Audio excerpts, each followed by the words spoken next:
إن الحمد لله نحمده ونستعينه ونستغفره ونعوذ بالله من شرور أنفسنا ومن سيئات أعمالنا. من يهده الله فلا مضل له ومن يضلل فلا هادي له.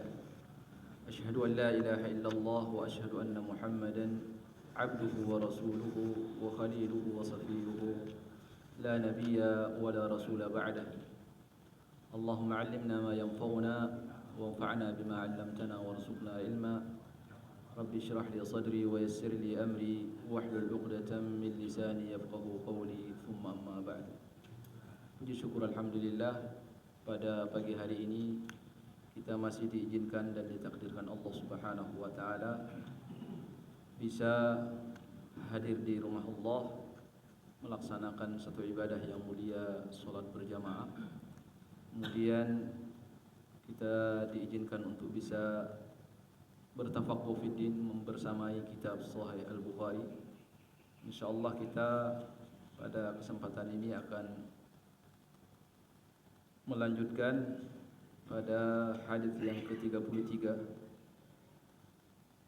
Babnya terkait dengan alamatul munafiq. Babu alamatil munafiq. Bab tanda-tanda orang munafik. Jadi yang akan kita bahas ini adalah tanda-tandanya, karena munafik asli itu hanya diketahui oleh Allah Subhanahu wa taala. Di sini Al-Imam Al-Bukhari rahimahullah membawakan dua riwayat. Yang pertama hadis Abu Hurairah radhiyallahu anhu. Di situ ada 3 tandanya. Tanda orang munafik ada 3. Di hadis Abdullah ibnu Amr ibn al-As di sini ada 4. Jadi digabungkan oleh Imam Bukhari rahimahullah antara kedua hadis tersebut, karena hakikatnya tanda orang munafik itu banyak. Di dalam Al-Quran Allah sebutkan itu banyak sekali tanda orang munafik. Yang paling banyak Allah sebutkan di dalam surah Taubah, sehingga surah Taubah ini disebut oleh Ibnu Abbas radhiyallahu anhu dengan suratul Fadhi, yaitu surah yang menyingkap sikap-sikap atau sifat-sifat kebusukan orang munafik. Sampai ketika surah itu turun, wa minhum, banyak kalimat yang Allah sebutkan wa minhum, di antara mereka ada yang seperti ini. Wa minhum, di antara mereka ada yang seperti ini. Itu Ibnu Abbas mengatakan kami takut kami termasuk di dalamnya. Ketika surah Taubah itu turun, banyak Allah sebutkan ciri dan sifat orang munafik. Nah, di sini disebutkan oleh Nabi SAW itu yang sering terjadi, ya, yang lebih dominan ada 4 sifat. Kalimat munafik kita ini istilah syar'i, tidak dikenal di zaman sebelum Nabi datang. Tidak ada istilah munafik. Sampai orang Arab itu tidak kenal apa itu nifak, ya, sebelum Nabi datang. Dan ini diambil, kata ulama rahimahullah, dari entah itu dari kalimat nafiqah itu maknanya sebuah rumah binatang, yaitu lubangnya. Binatangnya disebut dengan yarbu. Itu dia semacam tikus, panjang ekornya, tidak tahu apa binatangnya di Indonesia. Nah, itu dia kalau buat lubang di dalam tanah, maka dia buat dua pintu. Lubang pertama kali utama itu untuk masuk, kemudian lubang yang kedua itu nanti itu tidak dia jebol, dia cuma buat tipis di atas permukaan, ya, tidak dia buka.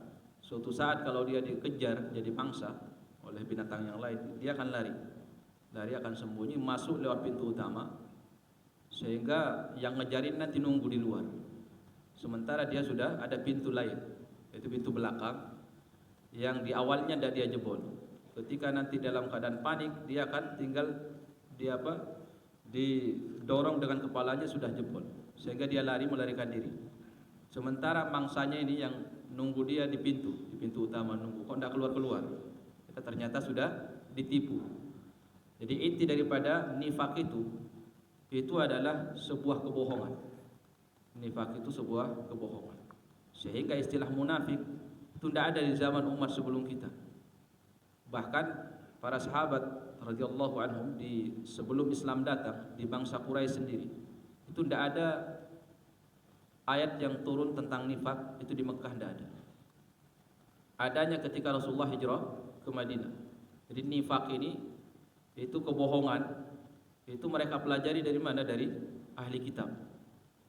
Sehingga tidak ada di fase Mekah itu tidak ada ayat tentang nifak, surah munafik. Semuanya turun di Madinah. Surah Taubah, surah Munafikun dan yang lainnya yang terkait dengan sifat orang munafik itu turun di Madinah. Kenapa? Karena di Mekah itu bangsa Quraisy tidak kenal dengan nifak itu sendiri, tidak kenal mereka. Jadi mereka kalau muslim, ya muslim beneran, kafir, kafir beneran. Jadi cuma dua, ya kafir, ya muslim. Nah di Madinah ini, mereka orang-orang Arab yang tinggal di Madinah itu belajar kebohongan dari ahli kitab. Cuman istilah munafik itu juga tidak ada. Mereka taunya adalah bohong, kadhib. Sehingga datang syariat untuk mengungkap istilah ini, bahwa pada kehidupan manusia ini ada istilah nifak, yang orangnya disebut munafik, sifatnya disebut nifak. Orangnya disebut munafik. Muara makna aslinya itu adalah kebohongan. Muara makna aslinya adalah bermuara kepada satu makna, yaitu bohong. Dan kalau kita lihat ciri-ciri orang munafik itu mereka saat disebut sifatnya oleh Allah, rata-rata itu kalau diperhatikan secara detail itu maknanya intinya bohong. Ya, sekalipun dengan dengan makna yang lain, dengan bahasa yang lain atau dengan nama yang lain, tapi inti daripada penamaan itu adalah kebohongan. Sehingga ulama rahimahullah taala menyebutkan inti dari nifak itu adalah kebohongan. Dan faktanya di lapangan itu orang munafik itu lebih banyak fokusnya kepada perhatian makhluk daripada perhatian Allah Subhanahu wa taala. Sehingga saat dia berada sama orang banyak, dia itu baik kelihatan, semangat beramal. Saat sendirian, malas beramal. Sehingga ulama mengatakan kalau kalian ingin mengetahui seberapa besar kadar kenifakan pada diri kalian, maka lihatlah saat kalian sendirian. Jadi tidak usah dilihat keseharian, tapi lihat saat sendiri. Apakah semangat kita saat beramal itu saat sendirian sama semangatnya saat kita berada di depan orang banyak, atau tidak? Kalau kita malas beramal saat sendirian, itulah kadar kenifakan ada pada diri kita. Apalagi kalau sampai waliyadzubillah, kalau sampai kita gunakan waktu sendiri itu berbuat dosa, itu jelas kenifakannya besar. Saat bersama orang lain soleh, semangat beramal. Apa makna daripada itu kecuali bohong? Apa makna daripada itu kecuali bohong, menipu orang lain? Dia kelihatan soleh, ternyata sendirian toleh. Dia lebih fokus kepada perhatian makhluk daripada perhatian Allah Subhanahu wa taala. Sehingga di dalam Al-Qur'an Allah sering mengatakan wa kafa billahi syahida. Cukup Allah sebagai saksi. Ini bagi orang beriman.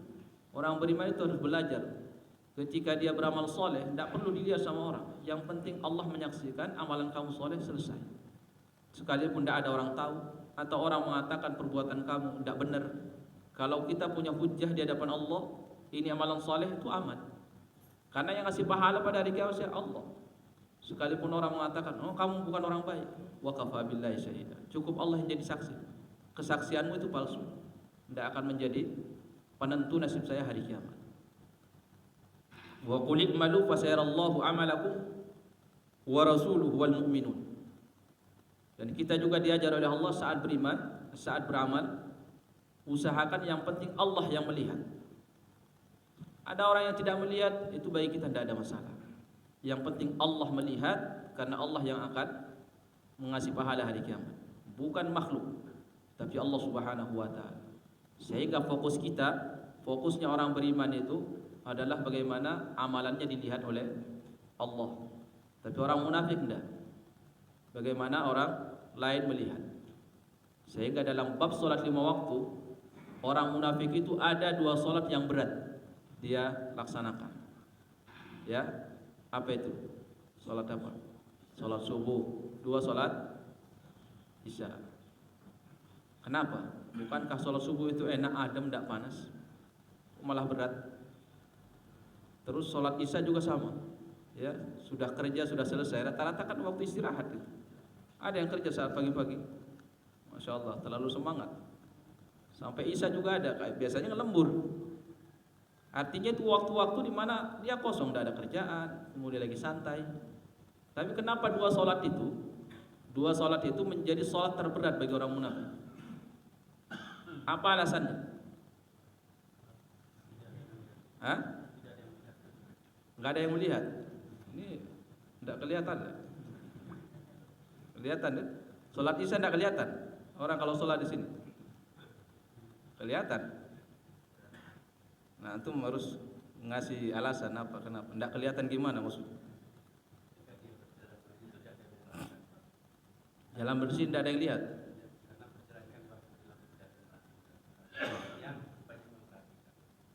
Masya Allah, ahsan, tapi sudah mengarah kepada kebenaran. Benar, ya. Cuman masih kurang sempurna. Saya sempurnakan, ya, biar sama-sama kita sempurna, saling menyempurnakan. Jadi kita itu saat baca hadis bawa suasananya ke zaman Nabi, ya. Jangan ke suasana kita saat ini, ya. Karena zaman Nabi masjidnya tidak seperti masjid di zaman kita. Zaman Nabi itu masjidnya gelap, ya. Sama seperti kita, misalkan coba saya tanya, apa doa masuk kamar mandi? Doa masuk kamar mandi apa? Allahumma inni. Kalau doa masuk WC? Loh, Nabi itu cuma satu loh yang diajarin, kok antum dua? Yang ada doanya itu masuk WC, bukan masuk kamar mandi. Loh, kok bisa? Coba tuh baca doa-doanya. Barang siapa yang mau masuk WC katanya, bukan mau mandi, ya. Hadisnya tuh masuk WC. Nah, kenapa kita ini agak susah memahami? Karena kita bawa suasana kamar mandi sama WC ke zaman kita sekarang. Di zaman Nabi, kamar mandi sama WC itu beda.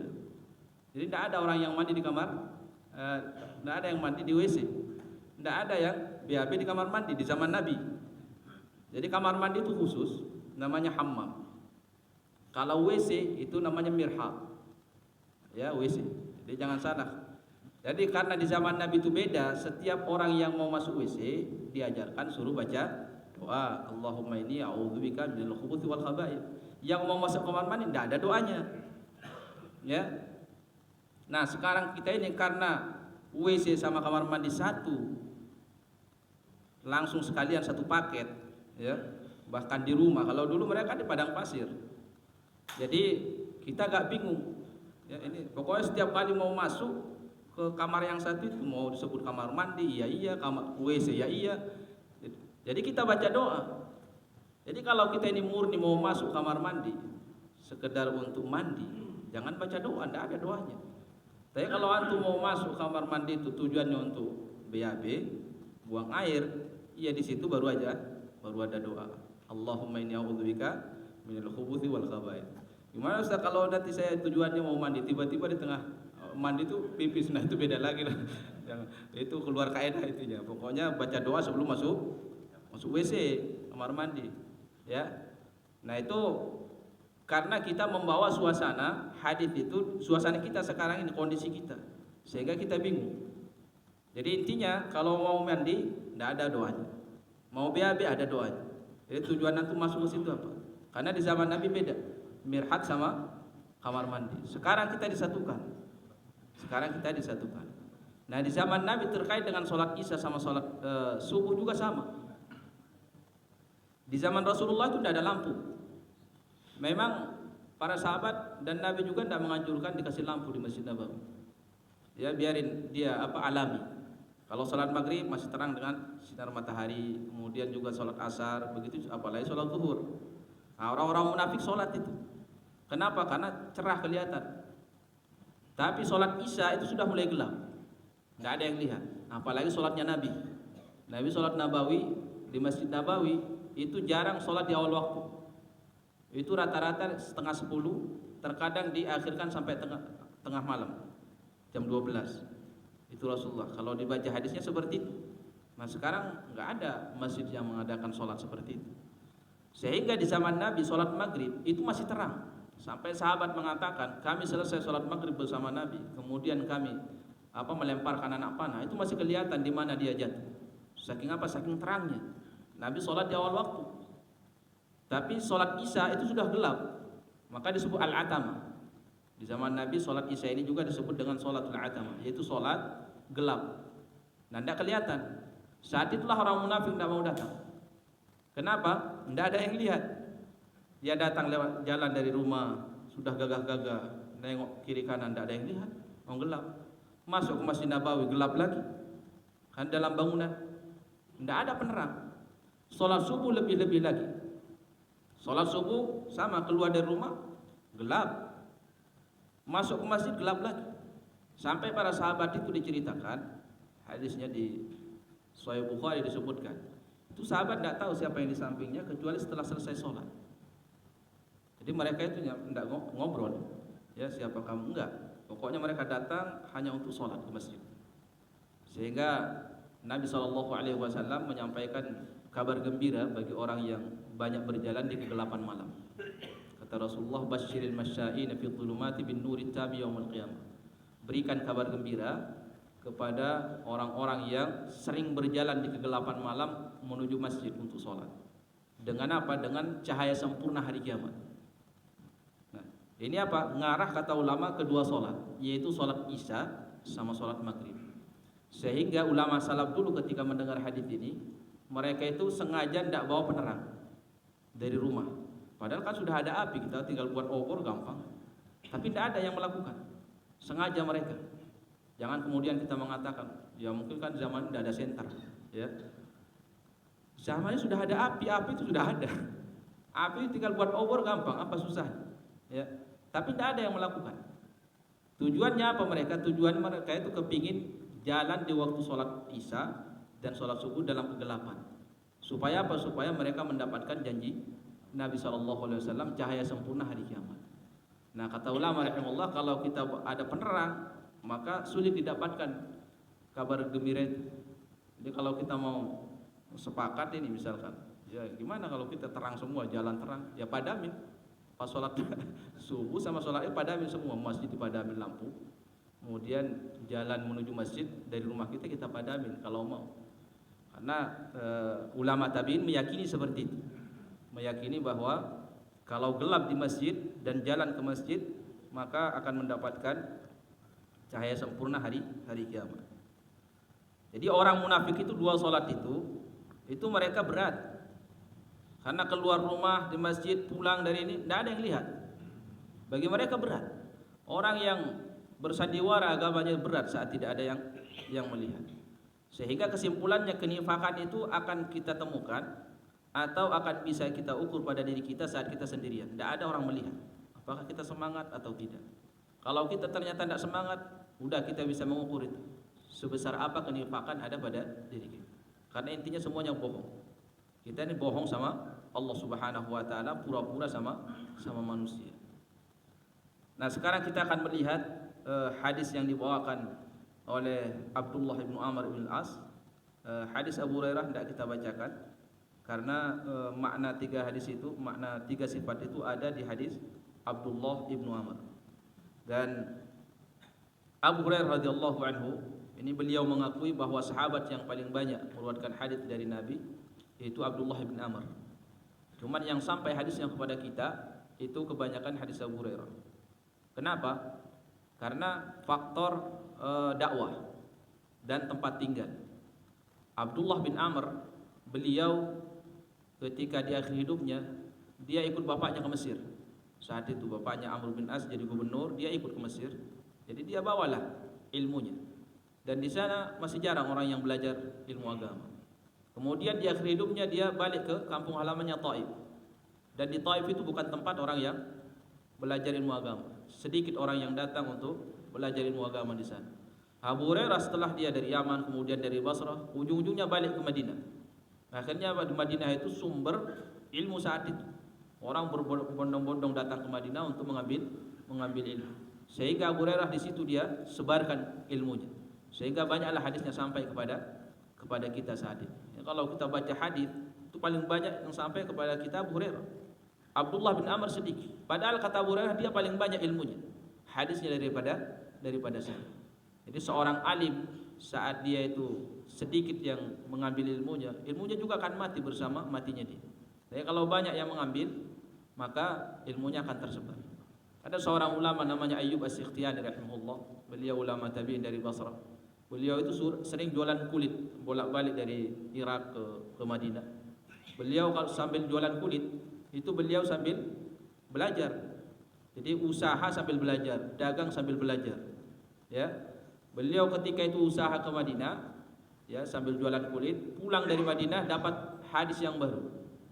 Maka dia itu teriak itu ke ahli hadis yang ada di Basrah. Mana ini yang ahli hadis? Ini saya baru datang dari Madinah, masih banyak hadis-hadis yang baru yang hangat. Ayo sebelum hilang dari ingatan saya. Jadi dia transfer dulu. Ayo cepat kalian ambil sebelum saya lupa. Akhirnya berdatangan mereka, dia bacakan, dihafal sama murid-muridnya, sama orang lain. Setelah itu tidak ada beban bagi dia.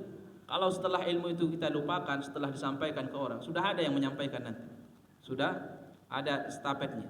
Tapi kalau kita ini ilmu ini ada sama kita kemudian belum disampaikan, buru-buru kita lupa, itu yang repot. Itu beban bagi ulama. Sehingga mereka semangat menyampaikan ilmu mumpung masih muda, mumpung masih kuat ingatannya. Karena kalau sudah tua, sehebat apapun dia akan lupa itu maklumat. Abdullah bin Mubarak mengatakan, orang yang pelit sama ilmu hati-hati akan ditimpa dari salah satu 3 musibah. Satu diantara an-nisyan. Suatu saat dia akan lupa. Sehingga saat dia mau mengajar tidak ada lagi yang bisa diajar. Karena semuanya sudah lupa. Maka mumpung masih saat kita ini hangat, sampaikan. Kalau nanti sudah disampaikan, kita lupa, sudah tenang. Kenapa ilmu itu sudah tersebar? Nah, sehingga Abdullah ibnu Amr ibn As radhiyallahu anhu, beliau itu hadisnya tidak terlalu banyak seperti banyaknya hadis Abu Hurairah radhiyallahu anhu.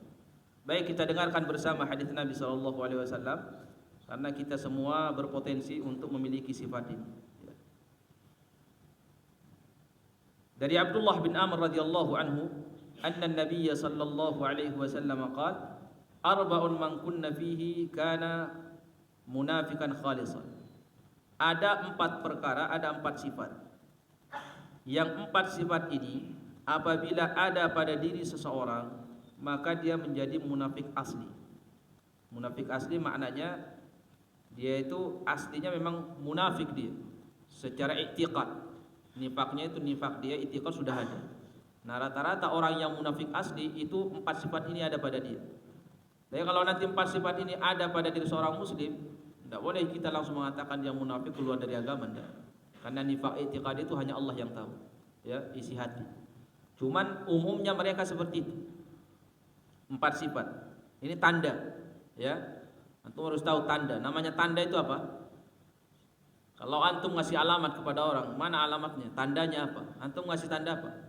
Ngasih tanda ada mobil di depannya, atau ada awan di atasnya tebal, atau apa? Pasti kita ngasih tanda, yang tanda itu tidak bisa bergerak, tidak bisa pindah.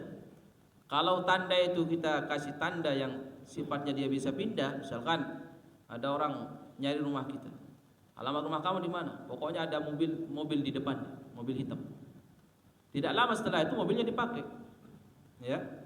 Akhirnya orang datang tamunya, nggak ada yang ada mobil, hilang mobilnya. Itu tidak bisa dijadikan tanda. Kenapa? Karena sifatnya sementara, ya. Atau mungkin tiba-tiba ada yang tanya, ini lagi gelap, misalkan ada awan di atas, rumah kamu gimana? Pokoknya ada awan tebal di atas. Tidak bisa dijadikan tanda. Nah, tanda itu sesuatu yang sabit, yang tidak hilang dengan jangka yang panjang. Namanya tanda. Maka alamat rumah kita ini rata-rata yang sifatnya tidak bisa berubah. Nah, ini sifat ini juga sama. Kalau nanti sifat ini ada pada seorang muslim, sifatnya sementara, nah itu bukan ngarah ke situ, ya. Dia misalkan bohong sama si fulan, tapi sama yang lain tidak bohong, ya, berarti tidak masuk. Kenapa? Karena sifatnya sementara dan hanya sama orang tertentu dia. Tapi kalau dia sabit, ya, sabit sifat ini tetap tidak berubah, maka itu ciri kuat dia menjadi orang munafik. Waliyadzubillah. Beliau mengatakan yang pertama di hadis Abdullah ibnu Amr radhiyallahu anhu, Apabila 4 sifat ini ada pada diri seseorang, berlindung kepada Allah semoga 4 sifat ini tidak ada sama kita. Wa in kana fihi khaslatun minhunna kana fihi khaslatun minan nifaq hatta yada'ah. Kalau salah satu dari 4 perkara ini ada pada dia, maka pada dirinya ada sifat orang munafik sampai dia meninggalkan sifat tersebut. Jadi ada potensi untuk bisa meninggalkan. Kita ini disebut orang munafik aja marah. Ya. Kalau ada sifat orang munafik sama kita, kita juga tidak senang.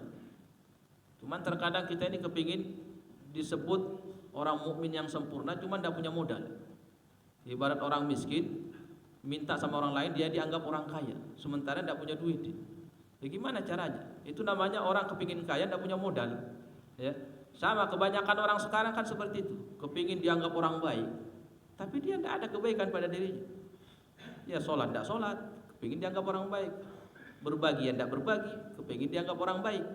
Gimana ceritanya? Kamu kepingin dianggap orang baik, dituduh munafik tidak mau, padahal sifat munafik ada. Kemudian mau disebut orang baik, mau dipuji, sementara tidak punya modal untuk mendatangkan pujian. Ya kita itu kalau mau sesuatu ya ada modal, kan gitu ya. Mau usaha kan ada modal. Kalau mau usaha tidak ada modal, gimana mau usaha? Kan logika ringkasnya seperti itu sederhananya. Nah sama ini orang munafik ini kepingin dipuji jadi orang baik, tapi tidak punya modal. Nah ini 4 sifat ini kata Nabi SAW. Yang pertama, idza tumina khana. Apabila dia dikasih amanah, maka dia berkhianat. Dan ini juga sudah disebutkan oleh Allah di dalam Al-Quran. Ya ayyuhalladzina amanu la takhunullaha war rasula wa takhunu amanatikum. Wahai orang-orang beriman, jangan sampai kalian mengkhianati Allah dan Rasulnya, dan kalian mengkhianati amanah kalian. Nah amanah di sini bukan sekedar pada harta ya. Antum dititipin barang, uang sama orang, ternyata hilang. Mana duit saya? Kamu tidak pernah nitipin duit sama saya. Itu bagian daripada pengkhianatan. Khianat itu intinya adalah ketika kita tidak menunaikan apa yang dipercayakan kepada kita. Apa yang dipercayakan? Kita kan dititipin barang ini, ya, harta atau apa, tapi tidak kita jaga, namanya khianat. Jangan hanya difokuskan atau dibatasi maknanya kepada penitipan barang, karena agama itu luas. Kita apa saja yang dititipkan dalam agama tidak kita jaga dengan maksimal, maka kita khianat. Pengkhianatannya sebesar apa kita tidak menunaikan dan tidak menjaga titipan tersebut, maka sebesar itu pula sifat khianat ada pada diri kita. Contoh misalkan istri. Istri itu amanah apa enggak? Titipan enggak? Titipan dari siapa? Siapa yang nitip sama kalian? Kalau kalian tidak sanggup menerima titipan itu, pulangkan. Kalau tidak sanggup, maaf saya tidak sanggup menjaga agamanya, pulangkan. Jangan mau menerima titipan. Ini kan terkadang enggak. Mulai waktu melamar aja saya cinta kamu karena Allah, saya tidak mengharapkan apa-apa. Ternyata setelah nikah hilang semua itu kata-kata. Oh ternyata kau, saya kira cantik, ternyata enggak. Saya kira ini, ternyata enggak. Saya kira kamu soleh, ternyata enggak. Padahal katanya cinta karena Allah. Itu titipan istri. Jadi istri ini harus dijaga supaya nanti hari kiamat Allah tidak menuntut kita. Ini titipan. Kok kamu tidak jaga dengan baik? Qu anfusakum wa ahlikum nar. Anak titipan enggak? Titipan. Anak itu titipan. Suruh dijaga agamanya, suruh dijaga salat. Bahkan istri kita sama anak kita, keluarga kita ini suruh sabar mengajarkan dan menjaga salat mereka. Allah Subhanahu wa taala mengatakan, "Wastabir wa'mur ahlaka bis-shalati wastabir 'alaiha." Perintahkan keluargamu untuk salat dan sabar. Bukan sekedar sabar, istibar. Kalau orang yang belajar bahasa Arab tahu itu. Kenapa ada huruf tambahan ta, istibar, bukan sekedar sabar. Kata Allah, "Wastabir." Bukan sekedar wasbir. Wasbir itu tahapannya rendah, sabar ringan. Tapi kalau istibar itu maknanya kamu harus benar-benar sabar. Ya, harus ditingkatkan kesabarannya. Ziyadatul bina, ziyadatul fil makna. Setiap ada penambahan huruf itu berarti ada penekanan arti, makna.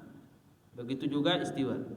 Kita sekarang Mungkin perhatian dengan sholat keluarga kita, istri kita, anak kita sehari 2 hari, 1 minggu hilang, dia tidak pernah diperhatikan lagi.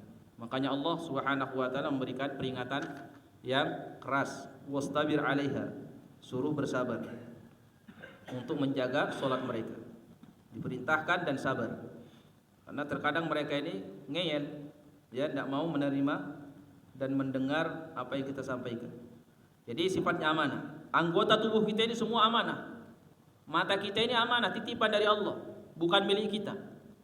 Mata ini titipan dari Allah. Kata yang punya, ini saya titipin sama kamu. Mata, gunakan pada hal-hal yang saya izinkan. Jangan digunakan pada hal-hal yang tidak saya izinkan. Nanti saya tuntut.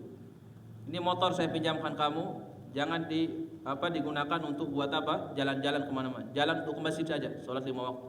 Kita gunakan jalan-jalan. Akhirnya ketahuan sama yang punya. Dituntut enggak? Dituntut. Anggota tubuh kita juga sama. Ini titipan semua ini. Mata, telinga, mulut, hati, dan semuanya. Harta yang Allah Subhanahu wa taala berikan itu titipan. Allah Subhanahu wa taala akan minta. Ini titipan dijaga tidak dengan maksimal. Digunakan tidak pada hal-hal yang diizinkan oleh yang punya atau tidak. Nanti dituntut. Wa idza tumina khan. Nah, orang munafik ini di sini, ya, dalam bab ini. Itu kalau kita perhatikan, orang yang berkhianat dusta enggak itu? Dusta sebenarnya. Awalnya dia mengatakan iya, pada akhirnya tidak sesuai dengan apa yang dia ucapkan. Itu dusta. Makanya nifak itu muaranya masalah kebohongan. Ya, muaranya masalah kebohongan. Kemudian yang selanjutnya, wa idza haddatsa kadzaba. Kalau dia berbicara, dia dusta. Ini juga sering kita menggunakan kalimat munafik sama teman saat dia berbicara ternyata dusta. Oh, munafik. Tidak boleh, kata ulama rahimahullah, tidak boleh kita bermain-main dengan istilah syariat.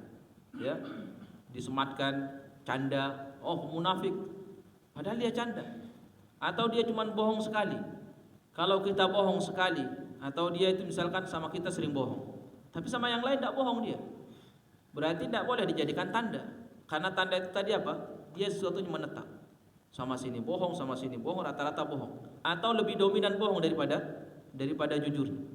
Maka kita tidak boleh ketika melihat ada orang dusta sama kita, sama yang lain dia tidak dusta, atau di luaran sana tidak pernah ditemukan kedustaan, hanya gara-gara dusta sama kita, akhirnya kita sebut dia orang munafik. Itu tidak boleh. Ya, karena ini sifat ini, itu sifatnya dia alamat, tanda, sabit, tidak berubah.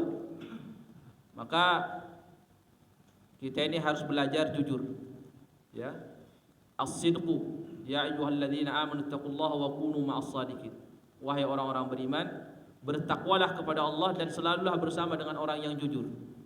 Jujur di dalam beragama. Dalam Al-Quran itu Allah sebutkan kejujuran, mukhraja sidqin, mudkhala sidqin, lisana sidqin, qadama sidqin, maq'ada sidqin. Jadi itu kejujuran. Yaitu seorang muslim itu saat dia beragama dituntut untuk jujur. Jujur dengan Allah, jujur dengan dirinya. Orang yang memiliki sifat jujur bukan sekedar pada ucapan. Jujur pada diri, jujur dalam perbuatan, jujur dalam beriktikad, dalam berkeyakinan, dalam memahami ilmu, jujur. Sehingga apa? Tidak ada satu tempat dan kondisi kecuali dia jujur bersama dirinya. Karena bagi dia bukan orang lain. Nah, sekarang kita ini banyak canda dengan kebohongan.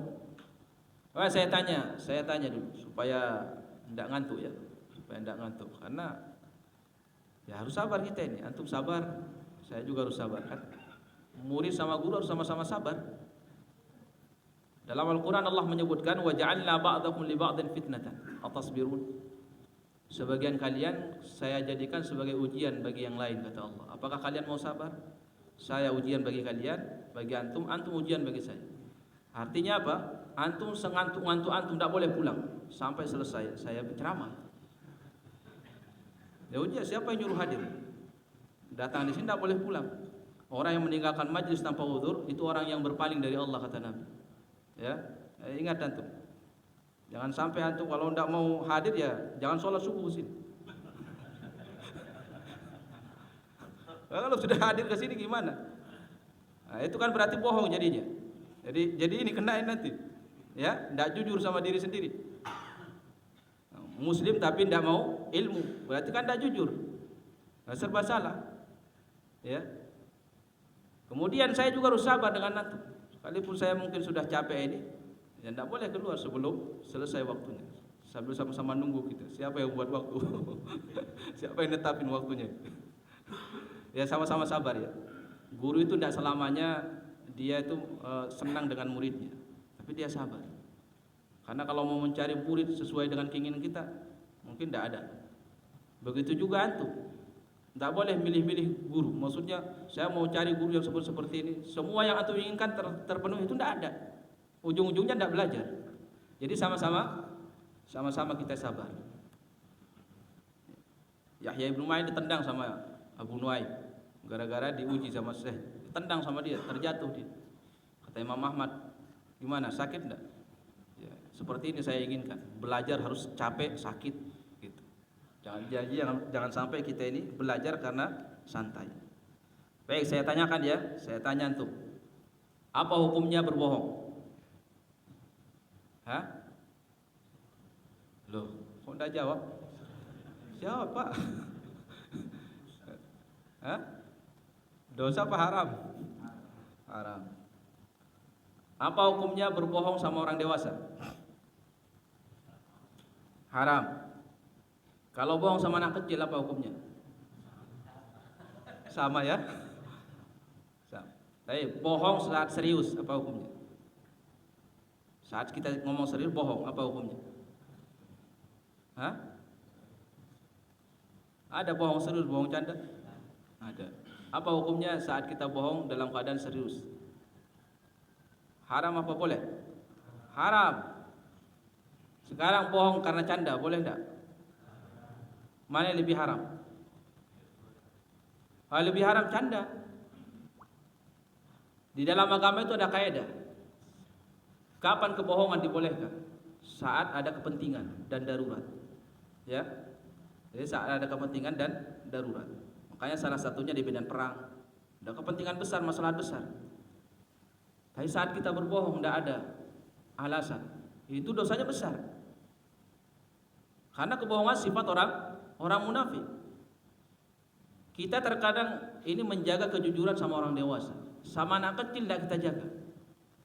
Sering kita sama anak kecil, jadi bohong, canda lagi. Jadi sama anak kecil karena masih kecil, kemudian canda. Dan misalkan, nanti ayo ikut sama saya beliin permen. Ternyata tidak dibeliin. Kata anaknya, katanya mau dibeliin permen. Ya habis canda. Kata ulama itu, kalau kita sudah mengatakan sama orang, jangankan sama anak kecil, itu akan saya belikan ini kamu. Kemudian niat kita tidak mau ngasih, itu sudah dosa. Ya, sudah dosa. Kalau niatnya benar-benar mau ngasih, kemudian Allah takdirkan dia tidak bisa memberikan apa yang dia janjikan, maka dia wajib untuk ngasih kapan dia bisa. Tidak boleh dihapus. Ya. Jadi saat kita janji sama orang mau ngasih sesuatu, nah ini di masalah fikihnya di kalangan para ulama rahimahullah, apa hukumnya kita berjanji kepada seorang ingin memberikan sesuatu sama dia, kemudian kita tidak ngasih?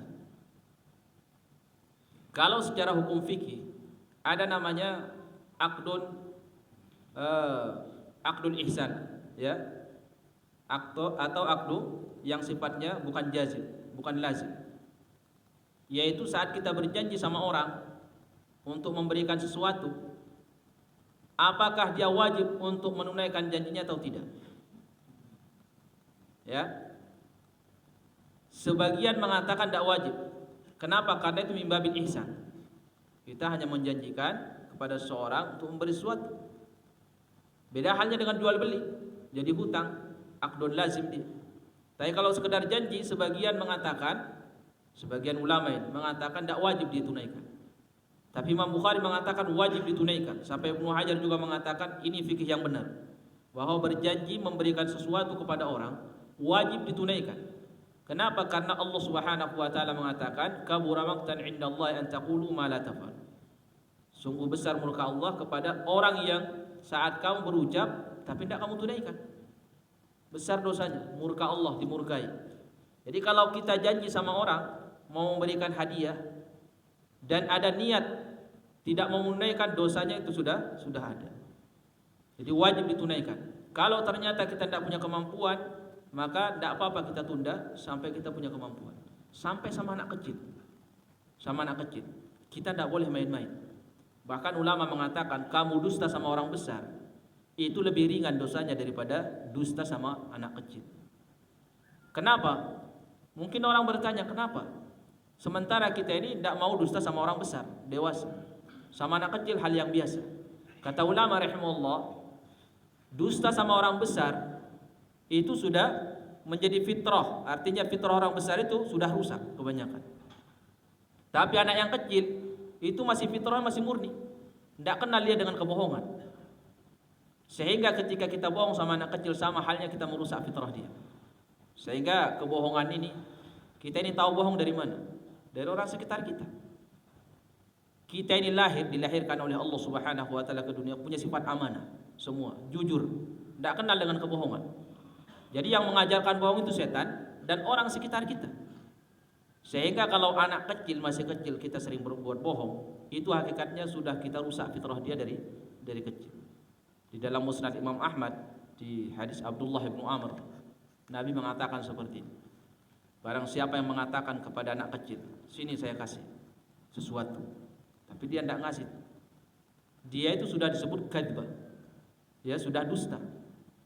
Nah kita berapa banyak kita janji sama anak kita, mau beli ini, mau ngajak ke sini, ternyata kita itu sebenarnya bohong. Dari awal sudah bohong. Ya, dari awal sudah bohong, bahkan itu dijadikan candaan. Ini tidak benar. Tidak boleh kita seperti itu.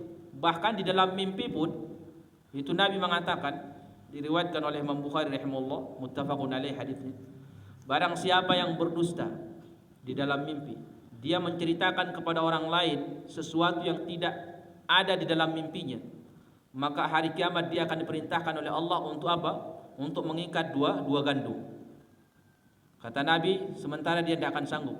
Antum dikasih 2 biji gandum suruh diikat, simpul. Bisa antum ikat? Tidak bisa. 2 biji beras mau kita ikat gimana? Tidak bisa. Kata ulama itu ancaman, kamu tidak bisa diadab oleh Allah. Itu dalam mimpi. Maka orang yang bermimpi, kalau kita ini tidak ingat betul seperti apa mimpinya, maka tidak usah diceritakan. Takutnya ada yang salah. Ya, sesuatu yang tidak pernah kita mimpikan ternyata ditambah-tambah, dan itu tidak boleh. Itu dusta. Dalam mimpi sama anak kecil itu bahaya. Ya, karena anak kecil ini kita rusak fitrahnya. Jadi kalau antum mau memberi sesuatu sama anak kecil, silahkan dikasih. Jangan dilihat karena dia kecil. Sama orang dewasa dijaga kejujuran, sama anak kecil kita biasa bohong. Akhirnya ketika anak ini sudah terbiasa bohong, waktu besar kaget orang tuanya, kamu kok pembohong? Dia tidak sadar yang ngajarin dia bohong itu ya dia, orang tuanya, bapaknya. Nabi Ibrahim disebut oleh Nabi SAW, lam yakdzib Ibrahim illa fi 3 kadzabat. Thintani fi dzatillah. Nabi Ibrahim itu selama hidup tidak pernah bohong kecuali 3. 2-nya dalam bab agama, yang satunya untuk pribadinya. Itu pun kalau dilihat, ditelusuri, itu sebenarnya dia tidak bohong. Hakikatnya dia cuma tauriah. Secara zahir dia bohong, hakikatnya tidak. Yang pertama ketika dia mengatakan inni saqim, saya sakit, padahal dia tidak sakit. Kata ulama bisa ditafsir, sakit hatinya melihat kesyirikan yang dilakukan oleh orang-orang musyrik di zamannya menyembah berhala. Kemudian yang kedua, fa'alahu kabiruhum, ketika Raja Namrud yang hidup di zamannya mengatakan, siapa yang menghancurkan patung-patung itu? Kata Ibrahim, ya tanya aja itu kan yang bawa kapak itu, patung yang paling besar. Itu sebenarnya di dalam adab hiwar, dalam adab percakapan, itu bukan dusta. Kalau dia tahu bahwa orang itu akan tahu siapa pelakunya, dia akan mengatakan, tanya aja dia siapa pelakunya. Maksudnya dia ingin mengatakan sayalah pelakunya gitu. Dan itu tidak bohong sebenarnya. Itu tidak bohong, itulah justru kejujuran yang sempurna. Ketika kita pelaku kemudian mengatakan ada orang melihat, satu orang kita melakukan sesuatu, kemudian orang ketiga tanya, siapa yang melakukan ini? Saya mengatakan tanya aja orang ini. Tanya orang ini. Pasti dia akan menunjukkan bahwa saya sayalah pelakunya. Itu yang dilakukan Ibrahim. Siapa yang menghancurkan berhala ini? Kata Ibrahim, tanya aja patung besar itu. Pasti dia kalau bisa berbicara, saya yang ditunjuk sama dia. Ternyata ditanya, patungnya tidak bisa ngomong. Loh, kenapa disembah? Jadi serba salah mereka. Akhirnya dibakar Ibrahim alaihissalam. Nah itu Ibrahim, antum bayangkan umurnya berapa umurnya Ibrahim? Berapa umurnya? Umat terdahulu ribuan tahun, apalagi nabinya. Kata Rasulullah selama hidup cuma 3 kali dia bohong. Itu pun hakikatnya tidak bohong. Ya secara zahir bohong, hakikatnya tidak. Kita dalam sehari berapa kali bohong? Coba berapa kali kita bohong sehari? Coba dicatat. Ya, bohong sama istri, bohong sama tetangga, bohong sama anak, berapa kali? Tidak kehitung. Padahal umur kita ini cuma 60 tahun. Tidak bisa menjaga kejujuran. Ibrahim ribuan tahun, kata Nabi cuma 3 kali bohong. Ketika dia mengatakan yang ketiga, istrinya itu adalah saudaranya. Karena mau diambil sama Raja Mesir. Maka dia bilang saudara saya, saudara seiman maksudnya. Jadi kata ulama rahimahullah, kalaupun kita mau bohong, ya terpaksa usahakan pakai tauriyah. Tauriyah itu kita ucapkan gini. Misalkan ada orang yang kita misalkan melihat ada orang dikejar. Ada orang dikejar, mau dibunuh sama orang lain. Akhirnya dia sembunyi. Kemudian yang ngejar itu mengatakan, kamu lihat orang enggak? Lewat di sini. Kita bilang enggak. Padahal sini lihat dia kan. Tapi kata ulama dia niatkan itu. Ya, ada kesambungannya di dalam hati tapi supaya dia tidak bohong di hadapan Allah Subhanahu wa taala. Enggak, tapi lanjutannya dalam hatinya, selama saya masih di sini dan kamu tanya enggak lihat gitu maksudnya. Tapi tadi iya saya lihat. Nah, itu kata ulama enggak bohong. Jadi kalau terpaksa bohong usahakan ada kelanjutannya di dalam hati. Contoh misalkan, ini pembangunan masjid butuh dana ini. Bapak kayak salah satu jamaah yang dikasih rezeki oleh Allah Subhanahu wa taala lebih. Gimana Pak bisa untuk donasi? Antum terpaksa mengatakan, "Oh maaf enggak ada." Padahal banyak duitnya. Antum lanjut di dalam hati, enggak ada untuk masjid. Enggak ada untuk masjid. Cuman kalau ini dipakai, nah ini malah jadi dia cara untuk menghindar dari amalan soleh. Tapi intinya jangan sampai kita ini terkenal sebagai seorang pembohong. Enggak enak berteman sama orang pembohong. Istri pembohong, suami pembohong, apanya yang dipegang juga? Kalau orang itu bohong terus. Nah itu orang munafik seperti idza haddatsa kadzaba. Usahakan jangan bohong sama anak kecil, jangan bohong saat canda, itu tidak boleh. Semuanya diharamkan. Tidak boleh. Sama anak kecil lebih, saat canda lagi lebih. Kenapa? Tidak ada kepentingan. Bohong sama anak kecil itu apa kepentingan kita? Tidak ada. Bohong itu hanya dibolehkan apa? Saat kita ketakutan misalkan. Makanya di dalam hadis Nabi di riwayat Muslim ada 3 orang yang tidak akan diajak ngomong hari kiamat oleh Allah. Tidak akan dilihat dan disediakan adab yang pedih. Salah satunya apa? Malikun kadzab. Pemimpin atau raja yang dusta. Kalau raja itu dusta, itu tidak punya kepentingan dia. Siapa yang dia takuti? Enggak ada. Tapi kalau rakyat dusta sama atasannya atau bawahan sama atasannya dusta, itu masih ada alasan karena takut dipecat misalkan dari perusahaan. Kalau ketua perusahaan bohong sama bawahannya, apa kepentingannya? Tidak ada. Jadi di dalam agama kita ini semakin kita melakukan dosa, tidak ada kepentingan, tidak ada dorongan, tidak ada alasan, semakin besar dosanya di sisi Allah. Maka berbohong sama anak kecil tidak ada kepentingan, tidak ada alasan, besar dosanya ketimbang dosa bohong sama orang dewasa. Bohong saat canda itu lebih besar dosanya daripada bohong saat kita jujur. Saat serius, ya, bukan saat jujur, bohong kok jujur. Saat kita serius. Kenapa? Saat canda tidak ada kepentingan. Mungkin saat kita usaha bisnis ini, ya, kan bicara serius biasanya kalau bisnis itu bersih tegang, takut salah ngomong, takut salah janji. Akhirnya kita bohong. Itu masih ada alasan kenapa saya bohong, takutnya dia nanti tidak milih saya. Ada kepentingan. Tapi saat kita bohong saat canda itu apa kepentingan? Tidak ada. Maka kaidahnya dalam agama, setiap kali berbuat seorang hamba terjatuh dalam perbuatan dosa dan tidak ada alasan secara duniawi, maka dosanya lebih besar. Maka kesimpulannya, bohong saat canda sama anak kecil itu besar dosanya di sisi Allah Subhanahu wa taala. Kemudian wa idza ahada ghadara, kalau dia berbuat kesepakatan janji sama orang lain, maka dia berbuat curang. Nah, orang yang berbuat curang pada hari kiamat diapain sama Allah? Dikasih bendera di pantatnya, itu bendera. Ada ghadir fulan ibn fulan. Ini yang dulu berbuat curang sama si fulan sama si fulan. Ya. Jadi dibuat bendera. Ada namanya di situ. Nama dia sama nama bapaknya. Jadi hari kiamat kita akan dipanggil atau akan disebut nama kita, nama bapak. Ini yang berbuat curang, fulan bin fulan, dia berbuat curang waktu di dunia kepada si fulan bin fulan. Itu benderanya. Jadi orang semua di padang mahsyar itu melihat, wah ini yang dulu berbuat curang, ini yang berbuat curang. Bahkan di dalam peperangan ketika Hudzaifah radhiyallahu Muawiyah melakukan saat itu perjanjian damai dengan Romawi. Perjanjian damai dengan Romawi. Akhirnya ketika sudah mau habis masa damainya, ya, masa gencatan senjata, Muawiyah itu sudah mulai masuk ke wilayah Romawi. Begitu selesai masa perjanjian, langsung dia serang. Akhirnya ada sahabat yang teriak, "Woi, tepati janji. Tepati janji." Ya, kata Muawiyah, ini sudah selesai gencatan senjata. Tidak, saya mendengar Rasulullah mengatakan, barang siapa yang melakukan perjanjian damai gencatan senjata dengan satu kaum, maka selama masa gencatan senjata itu belum selesai, tidak boleh dia masuk ke wilayahnya dulu. Ini Muawiyah masuk duluan. Supaya apa? Supaya nanti kalau begitu selesai masa perjanjian, enak langsung nyerang. Ini disebut apa? Ghadir. Sehingga Muawiyah saat itu menahan diri. Kenapa? Dia baru dengar hadis Nabi. Jadi sampai dalam perjanjian peperangan aja yang sifatnya agama, itu tidak boleh berbuat curang. Ini kita mengadakan perjanjian dengan orang kafir, gencatan senjata selama 2 tahun. Belum selesai 2 tahun, misalkan tinggal 5 hari mau selesai, kita masuk ke wilayah mereka, supaya nanti ketika selesai 5 hari langsung diserang. Itu tidak boleh. Ini termasuk curang. Ya, itu bagaimana Islam mengajarkan kita wafa. Wafa itu menepati perjanjian.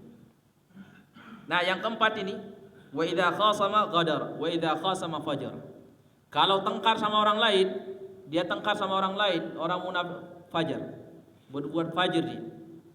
Apa itu fujur? Ditafsirkan oleh ulama 3 penafsiran.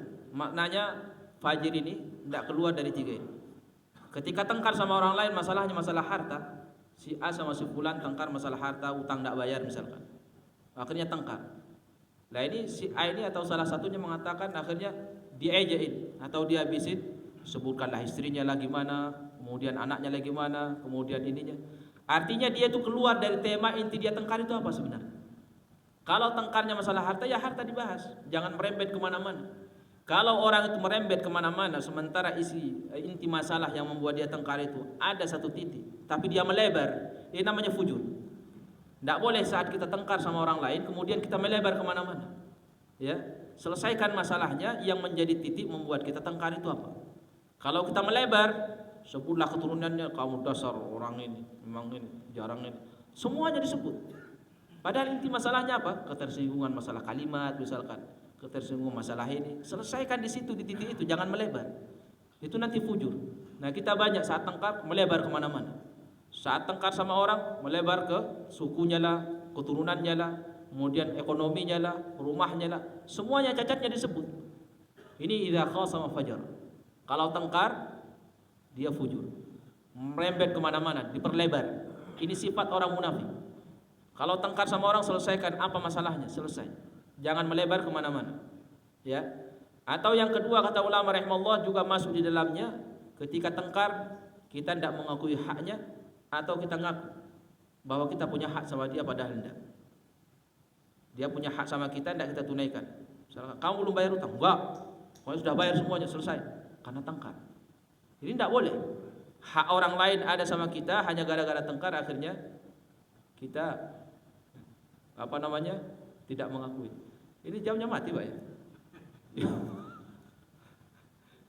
Habis waktunya, Pak ya. Maaf, saya itu lihat dari tadi ini kok nggak gerak-gerak ya.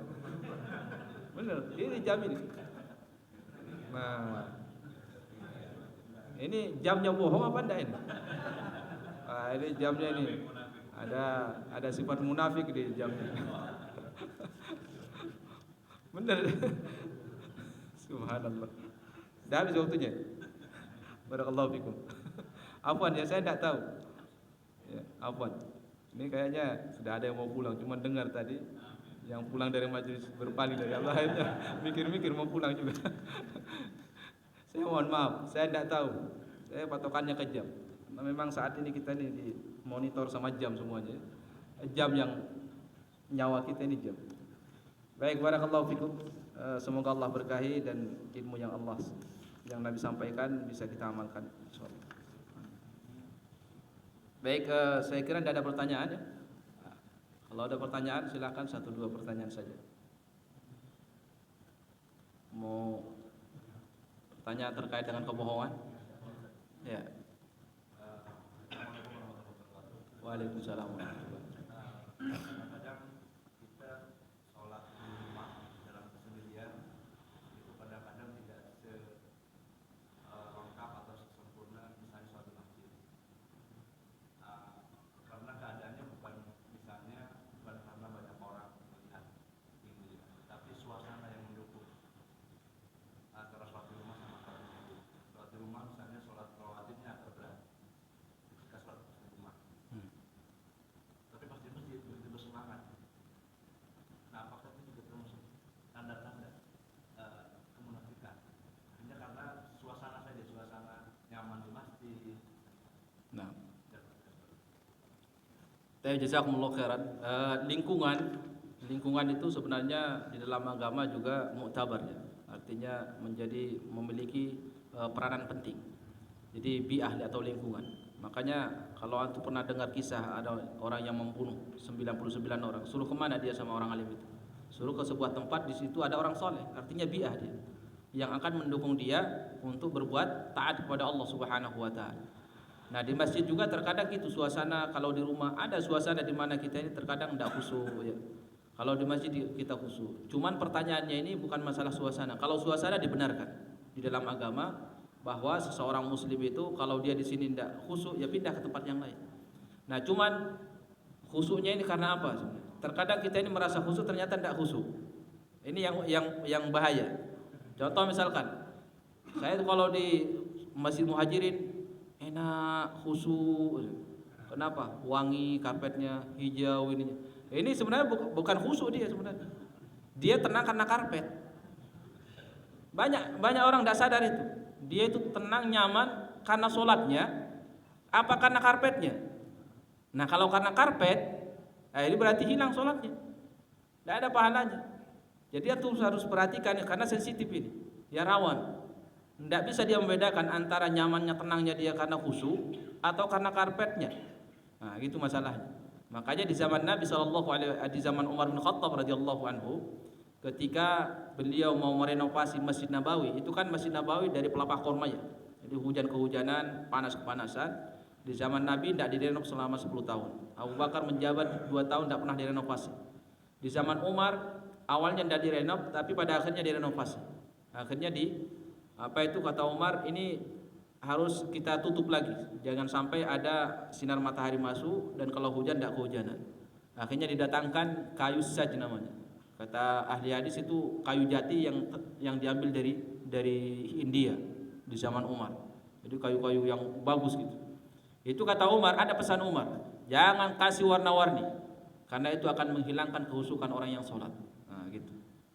Kenapa Umar tahu? Jadi terkait dengan suasana, kita mencari suasana membuat kita khusyuk sholat. Ya, karena tidak semua suasana sama. Kemudian saat kita sholat di sebuah tempat dan merasa khusyuk, kita juga harus perhatikan, ini kita khusyuk karena apa? Apakah karena benar-benar fokus dengan sholat kita, mengharap pahalanya besar dari Allah, kemudian membayangkan akhirat, atau karena karpetnya? Nah, ini yang kita harus juga perhatikan. Jangan sampai merasa khusyuk ternyata dia khusyuknya karena karpet, nyaman, tenang. Dan itu banyak yang terjadi dan tidak disadari oleh orang lain. Ya, seperti itu ya. Allahu a'lam bishawab. Khalas ya. Ini ketua sudah bilang khalas. Selesai. Sami'na wa ata'na. Nah, barakallahu fikum. Semoga apa yang kita dengarkan pada kesempatan kali ini Allah berkahi dan kita dijauhkan oleh Allah Subhanahu wa taala dari sifat orang munafik. Kita tutup akhiru da'wana. Assalamualaikum warahmatullahi wabarakatuh.